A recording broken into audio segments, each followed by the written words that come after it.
पृथ्वीराज चौहान के रूप में अक्षय कुमार की दासू एंट्री होती है। वह दर्शाते हैं कि कैसे पृथ्वीराज चौहान ने बहादुरी के साथ जंगों को जीता और दिल्ली की सल्तनत हासिल की। लेकिन कुछ ऐसे फैक्ट्स भी हैं जिन्हें मूवी में नहीं दर्शाया गया।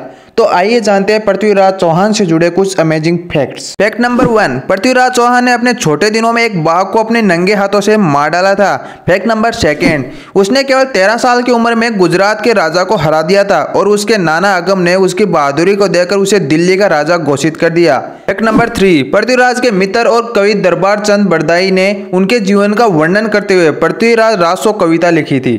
फैक्ट नंबर 4, पृथ्वीराज विजय में उल्लेख है कि उन्होंने 6 भाषाओं का अध्ययन किया, जबकि पृथ्वीराज रासो का दावा है कि उन्होंने 14 भाषाओं को सीखा था। फैक्ट नंबर 5, पृथ्वीराज की पत्नी सोमयुक्त जयचंद्र गढ़वाल की पुत्री थी, जो पृथ्वीराज के शत्रु थे। उसके पिता द्वारा उसके लिए स्वयंवर की व्यवस्था करने के बाद दोनों भाग गए थे। फैक्ट नंबर 6, 1191 में तराइन की पहली लड़ाई में शहाबुद्दीन मोहम्मद गौरी को हराने के बाद उसने उसे बिना किसी नुकसान के छोड़ दिया और उसे माफ कर दिया था। फैक्ट नंबर 7, जब गौरी ने फिर से पृथ्वीराज पर आक्रमण किया और 1912 में द्वितीय तराइन की लड़ाई जीती, तो गौरी ने पृथ्वीराज को गिरफ्तार कर लिया था और लाल गर्म लोहे की छड़ों से उसे अंधा भी कर दिया था। फैक्ट नंबर 8, पृथ्वीराज ने अपने मित्र चंद बरदाई की मदद से एक तीरंदाजी प्रतियोगिता में गौरी को मार डाला और पृथ्वीराज गौरी के अंगरक्षक द्वारा मारे गए थे।